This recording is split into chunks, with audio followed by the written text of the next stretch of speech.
What if I told you that the Roman Empire didn't end with a bang, but with a whisper?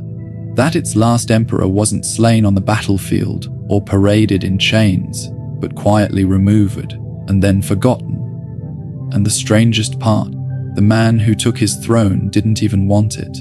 Instead, he tried to erase the empire itself, as if Rome had never been. When people imagine the fall of Rome, they often picture fire and blood. Visigoths storming the city, legions defeated in battle, emperors dying dramatic deaths. But the true end of the Western Roman Empire in 476 AD was far stranger, almost surreal. At the heart of it is a boy named Romulus Augustulus, the final emperor of Rome, and the man who dethroned him, a barbarian general named Odoacer. Together, their stories give us one of the most haunting questions in history. How does an empire end? Tonight, we'll unravel this mystery. Who was Romulus Augustulus, the child emperor who lived to see the empire collapse around him? Why did Odoacer, the man who seized power, refuse to call himself emperor? And how did the very idea of Rome survive, even after the empire itself was erased from the map? By the end of this journey, you'll see that Rome's fall was not just an event. It was a transformation, one that still echoes in the world we live in today. When we speak of emperors of Rome, names like Augustus, Trajan, and Marcus Aurelius usually come to mind. Figures of immense authority who reshaped the known world. Yet at the very end of Rome's Western Empire, its final emperor could not have been more different. Romulus Augustulus was not a seasoned general nor a cunning statesman. He was, in fact, a child, placed on the throne in 475 AD by his father, Orestes, a Roman general of considerable ambition. The boy emperor was never meant to rule. He was a puppet, a fragile symbol of a once mighty empire that had been hollowed out by decades of civil war, economic collapse, and barbarian incursions.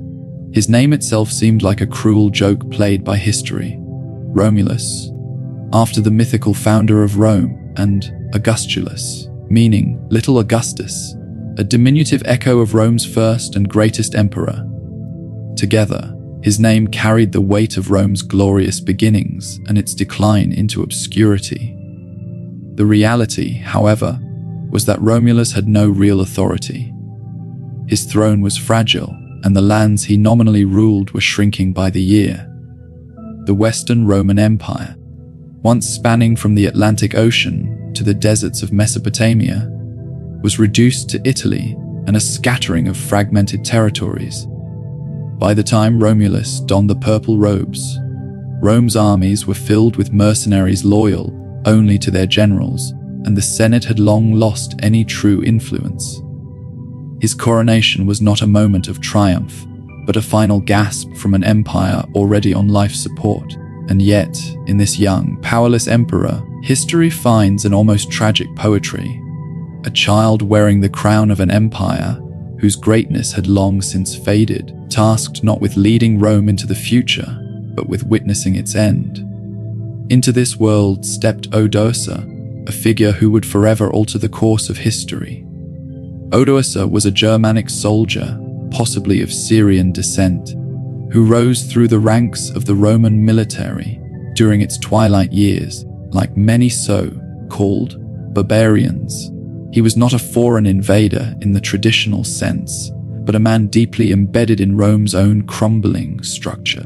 Rome, desperate for soldiers, had long allowed Germanic warriors to serve in its armies, blurring the lines between Roman and barbarian. Odoacer became the leader of a group of these mercenaries, known as foederati, who were promised land in Italy in exchange for their service. When Orestes, the father of Romulus Augustulus, refused to fulfill that promise, Odoacer's men revolted.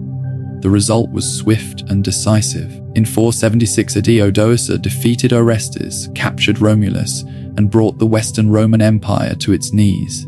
But here is where Odoacer's story becomes even more remarkable. Unlike so many conquerors before him, he did not seek to wear the imperial purple himself. He made a shocking decision. He would not declare himself emperor.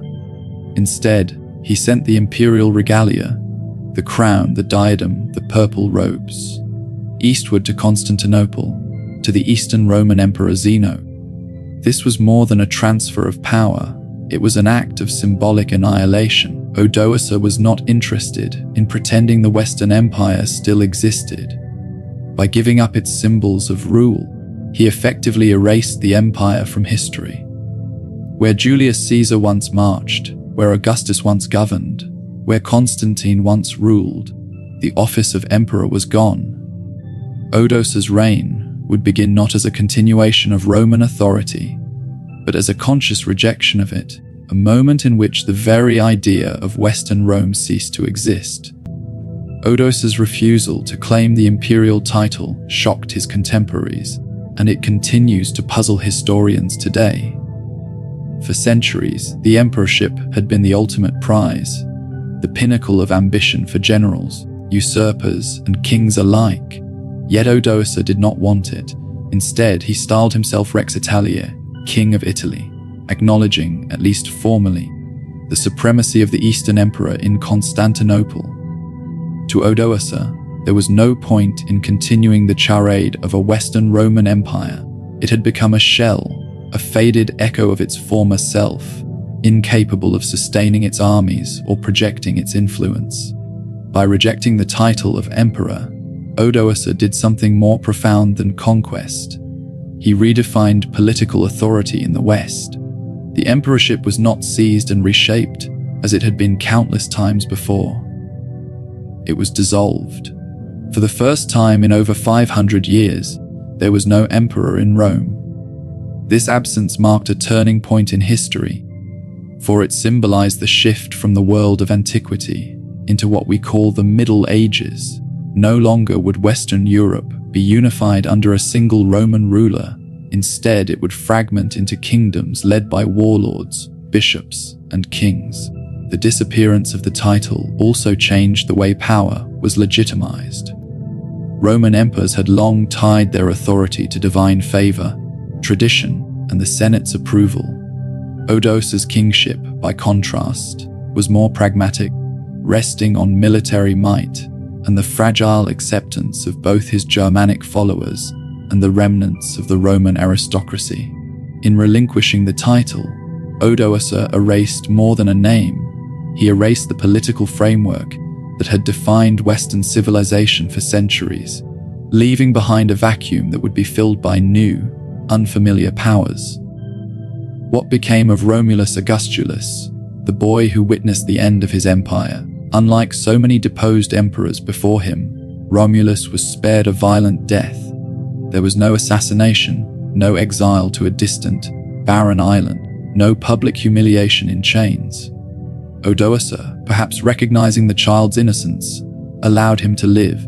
He was sent into quiet retirement in Campania, provided with a pension, and permitted to live out his days in obscurity. For historians, this is an astonishing twist.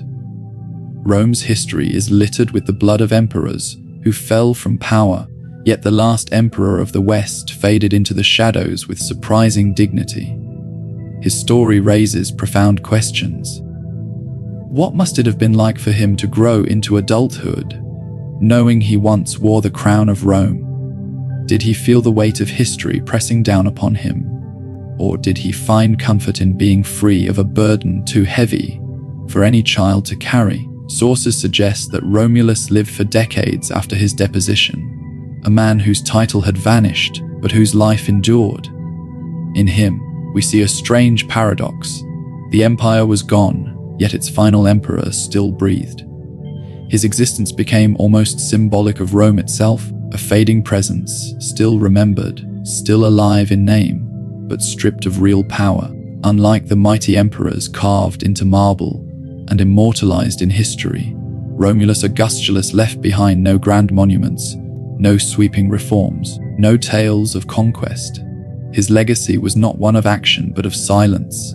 He became a forgotten emperor, a living reminder that sometimes history does not end with a bang, but with a quiet retreat into the margins of memory. Though Odoacer sought to erase the Western Roman Empire, its memory proved indestructible. The Eastern Empire, known to us as Byzantium, carried on for another 1,000 years, preserving Roman law, culture, and Christian faith. To the east, the Roman name still held power, but in the west, something even stranger happened.